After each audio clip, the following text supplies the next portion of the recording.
Welcome back to my channel. I'm Teacher Jenny of 51 Talk from Jenef Vlogs. And if you are new to my channel, thank you for clicking this video. I share videos about 51 Talk, and if you want to know more about the company, please keep on watching.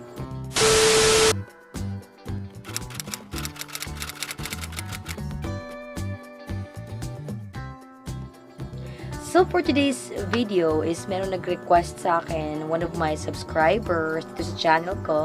She requested about how to at least increase your bookings, okay?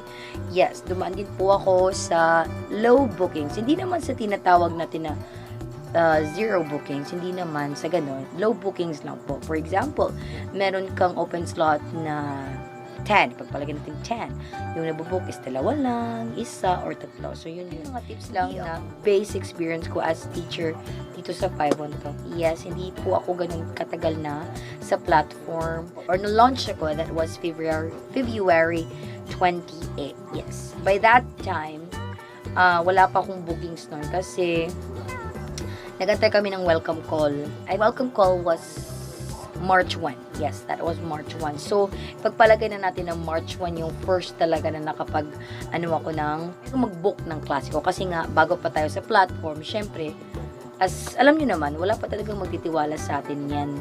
Kahit ikaw naman siguro, diba? If ever, pumunta ka sa Shopee, diba? Pumunta ka sa Shopee, meron kang bibili na item or yung produkto, you always check the reviews. So, eto lang din yung nangyayari sa bookings natin, guys. So, if the student is, trying to look at your page or your homepage, tapos nakita nilang wala ka pang favorites, and then, bago ka pa lang sa platform, syempre, dun talaga sila sa mga may experience. Ako, nung time na bagong-bago pa talaga ako, March 1 ako na welcome ko. So, March 1, effective na yung open slots ko. And as I'm looking my first month here sa 51 Talk, first class ko was March 3. Yes, 2 days ako walang bookings. Yes, that's very true. Yes, very, very true. Ang mga tips lang yung share ko sa inyo is based lang sa mga nangyayari na or ginagawa ko sa mga actual classes ko dito sa 51 Talk. And by the way, hindi po ako full-time na teacher dito sa 51 Talk. I am just a part-time teacher.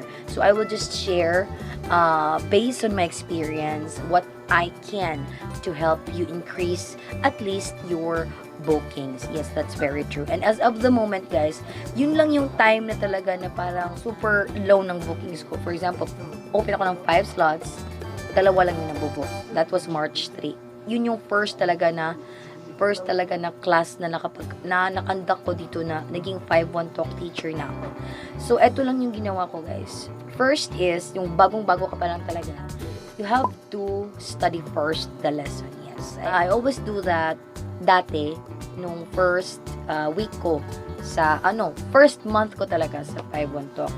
Nagre-review ako sa lessons and then piniprepare ko yung teaching aids na connected sa lesson. For example, yung dati kasi wala pa akong budget or wala pa akong pera pambili ng mga, for example, let's like this one, ito, mga laruan na, mga toys ng mga fruits. For example, yung topic is about fruits. So, nag-study ako about nun.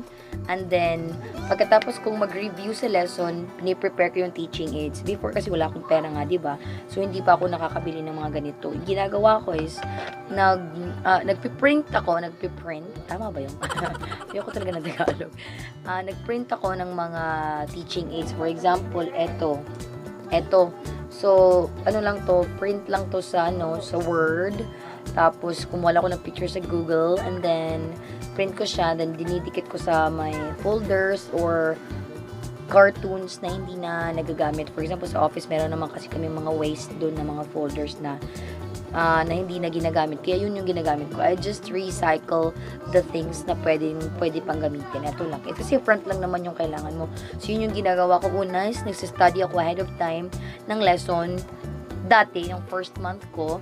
And then, pangalawa, nagpe-prepare ako ng teaching aids na connected or related sa topic. For example, about food. So, nagpe-print ako about ng food. Or, let's say to it that it's about the characters sa 51 Talk. So, meron ako dito ng mga characters sa 512, ito si Grandma and Grandpa. So, ito, ginagawa ko to dati, nagpe-print ako ng mga teaching aids. And, pinaka-effective talaga is ito. Ito. Alam niyo yan? Oh, yan, si Elsa. Yan. So, yung first tip ko is syempre, you have to study first the lesson kasi hindi mo alam ano yung lesson. Kasi nga, bago ka pa, di ba? Pangalawa, mag-prepare ka ng teaching aids mo ahead of time na connected dun sa lesson nyo. Pangatlo, alamin mo yung mga parang famous na mga characters. For example, eto, si Elsa. Pag girls talaga yung student or babae yung student, most of the time, they really like Elsa. Yes, like this. So, ginagawa ko to before. Nagpe-print ako ng Elsa and then, eto, dinidikit ko siya para so that if ever hindi gumagana yung anong tawag dito? Yung sa air class na stickers, di ba may mga stars doon? If hindi yun gumana or hindi siya applicable doon sa student ko, ginagamitan ko nito. Ito, yung Elsa na star. Meron din akong pang boys. Ito. Yan, si Ultraman. There, no? Yan. So, ito yung mga ginagawa kong rewards before. Dati ito yung ginagamit ko nung hindi pa ako pwedeng, nung wala pa akong budget talaga pambili ng mga laruan. Kasi nga, wala pa tayong parang extra money to buy those. Kasi, I mean natin guys, it's still expensive even though, sorry sa ingay, hindi ko naman yung ginagawa nila. I don't know what. Nag-study ka na ng lesson, nag-prepare ka na ng teaching aids. Dun sa teaching aids mo, isama mo na rin yung rewards, okay? Wag niyong kalimutan yung rewards talaga kasi malaking impact yung rewards sa bookings natin. Kasi if ever bago yung student sa inyo and then nakita nila na parang kuripot ka sa rewards, lalo na sa stars, minsan merong mga student talaga or parents na parang nagiging comment nila na ang damot ng teachers sa stars. Ako, as much as possible, I will really give 20 stars. Yes. Ganyan ako ano man tawag? Giver sa student ko, especially if nakikita ko that they're trying their best to answer my question, to really follow the instructions, especially sa task na binibigay ko. For example, can you please circle this one, like that. So I always do that to my students. I always give many rewards and many stars. Yes, that's it. So yun yung pinaka-importante. You have to give praises to student and you have to give rewards, especially to those students who are deserving to receive that kind of rewards or stars. So, yun yung ginagawa ko. And then, pangalawa, I always maintain yung smile. Yan. I always maintain this even though may mga student talaga na hindi talaga nakikinig, di ba? Alam natin yan. So, mayroong mga students na ganun. So, I always smile even though hindi siya nakikinig, and then if ever hindi na talaga siya nakikinig kasi meron talagang student na hindi talaga makikinig sa atin, and then they will just say, yes teacher, okay, can you please circle the toy? Yes teacher, but wala siyang ginagawa, hindi naman niya sinicircle yung toy. So yun yung ang ginagawa ko, I will just act that teacher is sad, why are you doing that? Or teacher is crying na, like that. So, nagmamakaawa ka kumbaga sa student na gawin niya yung task na inuutos mo. Kasi dun mo malalaman if the student really understand kung ano yung tinuro niyo or kung ano yung lesson niyo. So, yun ginagawa ko as if nag-acting ako na parang, teacher is crying because you're not answering properly. Okay, let's do it again. Like that. Pero huwag niyo pa rin kalimutan guys na bawal tayong magalit or maging yun ng high pitch sa mga bata, and then especially kahit hindi nyo nakikita yung parents sa camera, the parents are behind the student or sa gilid ng student. Kaya at most of the time, always smile. Yes, that's the best thing to increase your bookings, okay? If they can see that you are jolly, if you are lively, they will still book you. After yun, make a very remarkable intro or a very memorable intro na alam mong ikaw lang ang makakagawa nun. Kasi yung ginagawa ko, diba, na-share ko na sa video ko before, ang latest video ko yung sa how to pass NTT, I don't usually use this. Look at me. Look at teacher. No. I don't use this because parang redundant na siya or paulit-ulit na lang. So I created my own look at me like this. Look at me. And whenever I do this, my student will always look at their hands and then they are trying to think how to do this kind of look at me part. And then I usually say this, okay, show me your hands and then do like this and put it on your eyes. Yun. So yun yung intro ko. Gumawa ako ng sarili kong intro para maalala ko ng student. Yung tipong kakasimula lang ng class nyo, pero meron na siyang naalala sa'yo kasi gumagaya siya sa ginagawa mo, like that. And then they are very cute when they are doing this. Merong student na ganyan lang, like that. And then merong student talaga na they will try their best just to form this one, and then they will put it in their eyes. Yes, merong ganon. So you have to create your own intro. And of course, kung meron kang intro na ganon, parang pasabog na intro, meron ka ring outro na pasabog. Ibig sabihin nun, wag mo lang typical na, okay, thank you for attending my class, bye. Wag ganun, okay? We have to make our own outro. For example, yung ginagawa ko, even though hindi mo na kailangan mag-split, hindi mo na kailangan mag-acrobats dyan, just to make a very, very remarkable intro, or a very, a bang intro and boom outro, okay? Yung ginagawa ko, I'm Teacher Jenny, like that, because I have my name here. As you can see, I'm Teacher Jenny of 5 on Talk. I will be seeing you next time, okay? Or see you next time. Don't forget, teacher, bye-bye, bye-bye, bye-bye. Or you have to show your friend. That's what I'm talking about. Talking about sa NTT ko na. You have to use your friend, okay? Don't forget to use your friend, especially when you are still new and you don't have a lot of favorites, because these stuffed toys or all the stuffed toys that you are using, they are very useful sa classes natin, and they can leave a very remarkable ending or very remarkable outro and very remarkable intro. So yun yung ginagawa ko. I'll usually use my hands just to make a very nice intro or a very nice outro. So yun. Gumawa kayo ng unique na intro at outro na parang, alam mo yung tipong parang nag-audition ka and then you have to make yourself, ano yung edge mo sa kasamahan mo or sa mga kasabayan mo. So yun yung ginagawa ko. I always have a very unique intro and very nice outro so that the student will still remember me and then they will book me again. Yes, that's again, okay? Yung latest na classes ko ngayong gabi is about stars, okay? Dun sa topic na yun or dun sa lesson na yun, merong stars and the color yellow. So that's the 2 target words for that lesson. So yung ginagawa ko, I don't usually stick to the lesson lang. I usually go beyond the lesson. That's what I'm telling you guys. Yes.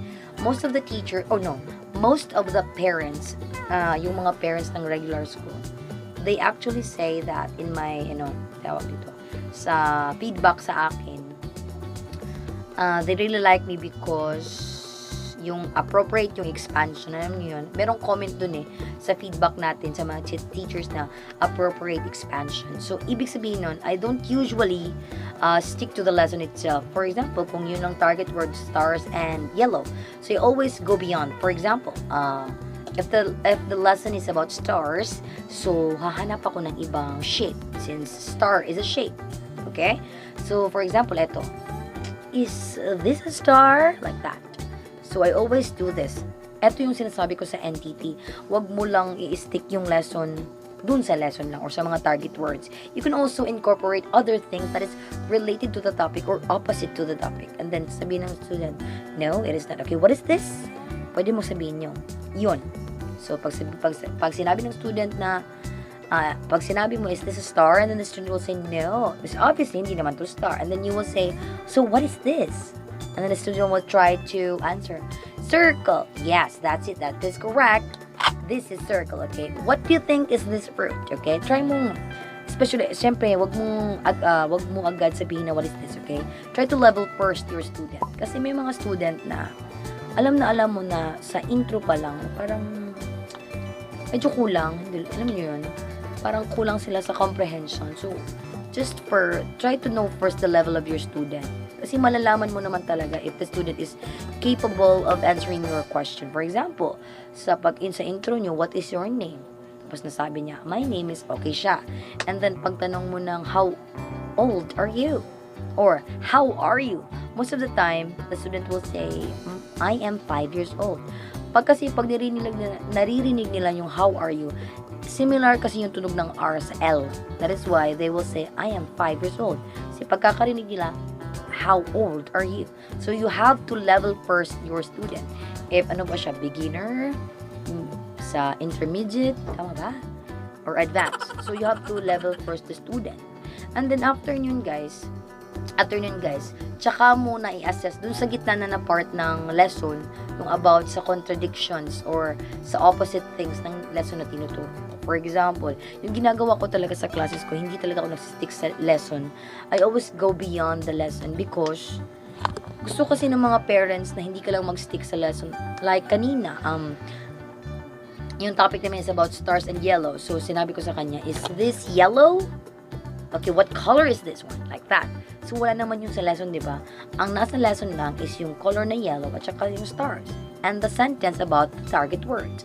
So, yung ginagawa ko, I will create my own expansion sa lesson that is pwede ma-connect sa lesson. For example, yung stars yung topic and then you showed circle and then the student will try his best or his or her best to know what is this shape or is this yellow, like that.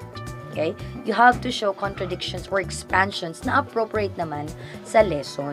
So, yun. I always expand. I always, hindi ako nagsistick sa lesson lang itself. Yun yung ginagawa. Another thing na napansin ko pag nagkaklase ako and they always book me is that I always do animations. Yes, that's it.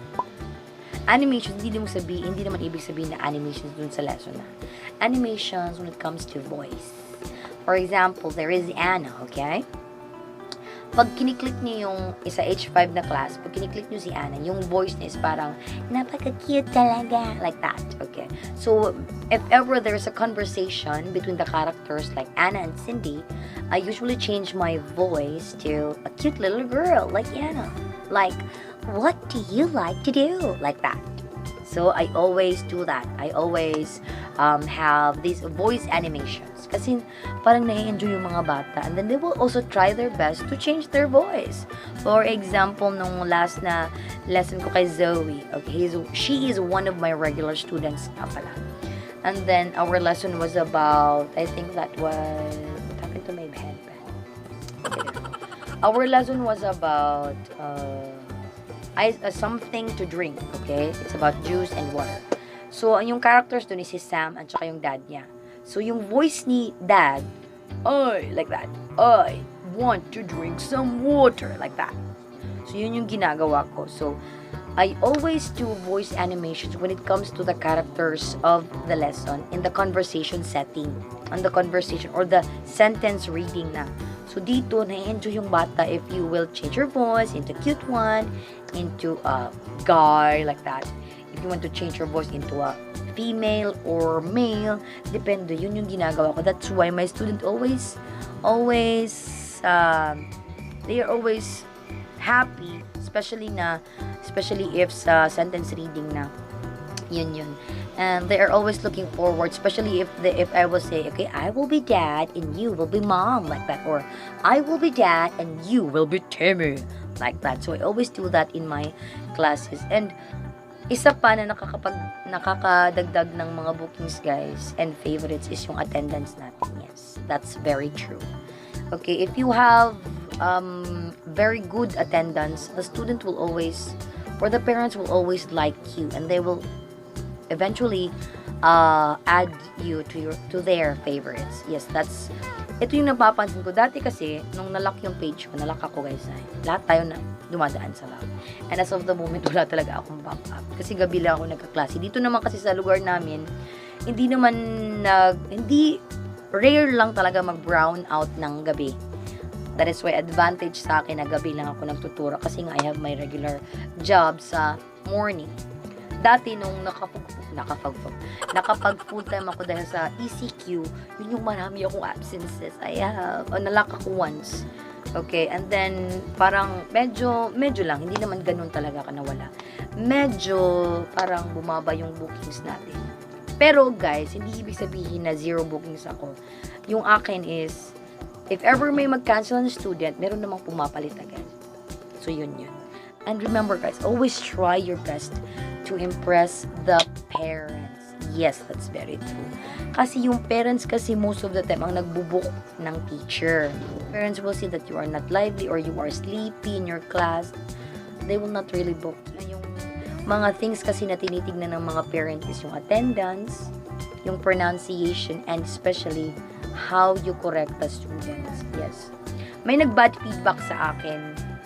I think that last month yun.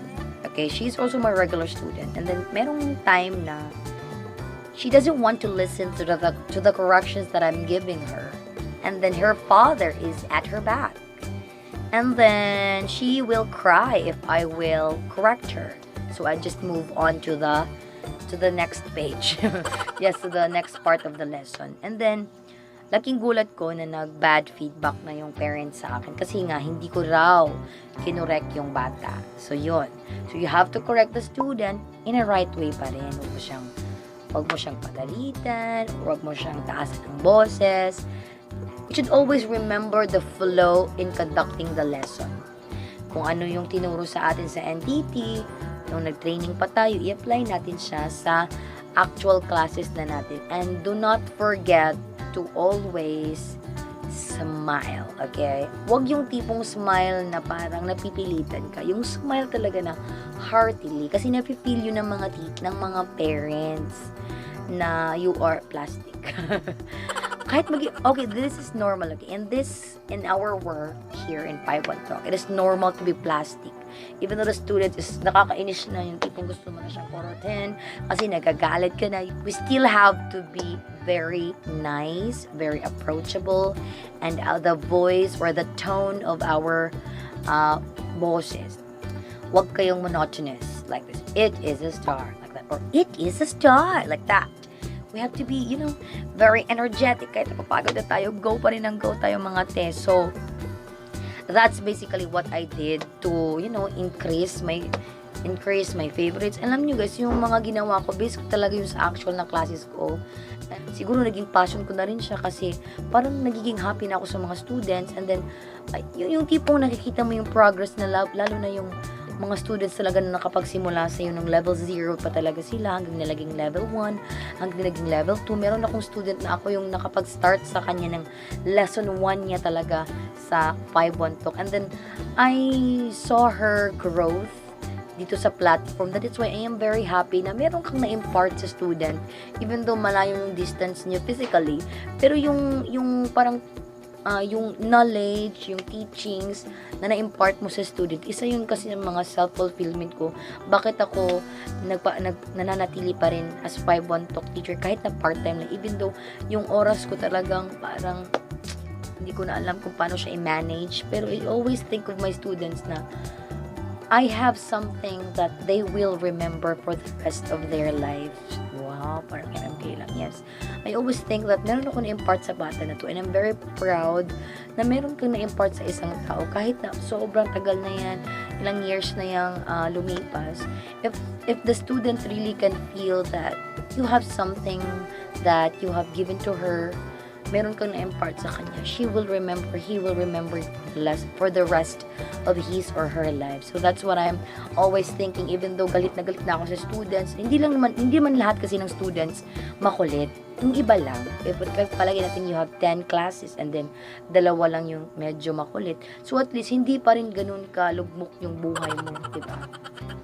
And then, yung pangalawang iniisip ko, yung salary ko. Ito lang yung dalawa. Yung passion ko sa pagtuturo at yung salary ko. I always think na pera na sila. Yun. That is why, kahit nagagalit ako, I always smile sa klase ko. I always dance. Okay, do not forget yung mga TPR natin. Napaka-importante yun. Lalo na if level 0 yung student. So, I hope meron kayong natutunan sa mga sinasabi ko. Ito is based lang ito sa mga experience ko while conducting classes here in 512. And I'm very, very, very, very, very thankful kasi after that first month of mine, after nung first month ng pagkaka-hire ko as 512 teacher, dun lang yung time na yun na parang low bookings lang. Pero never ako naka-zero bookings. And I hope sa ibang teachers dyan, just trust the process. You always have to trust the process. And then eventually, madadagdagan yung students natin. All you have to do or all you have to think is be positive at all times. Always give your full. Always give it a shot sa lahat ng classes mo. Kahit hindi mo yan paborito na student, they will always be there for you para mag-book. Kahit na ayaw mo sa kanya kasi hindi siya nakikinig. Pero in the sense na nagbo-book siya sa'yo ng paulit-ulit, that's still a blessing. Habang nasa level pa kayo ng NQT or nasa junior teacher, just continue to para mag-ipon ng favorites. Kasi yun yung mga favorites, yun talaga magliligtas niyo sa mga zero bookings. Yes. And if you have new students, just try your best na para maging favorites ka nila. And kahit na low bookings tayo, 2, 3, we should still be thankful despite of this happening in the world right now. Meron pa ring student or meron pa rin tayong income. Okay? So, I hope na niliwanagan kayo sa mga shinare ko. Hindi ko alam if ever applicable ba to sa inyo, pero based sa akin, ito yung mga bagay na help, na nakatulong sa akin para mag-increase yung favorites ko. And that's it for this video. Okay? I hope you always go support my videos, like, and subscribe to my channel, Jenna Vlogs. Bye-bye!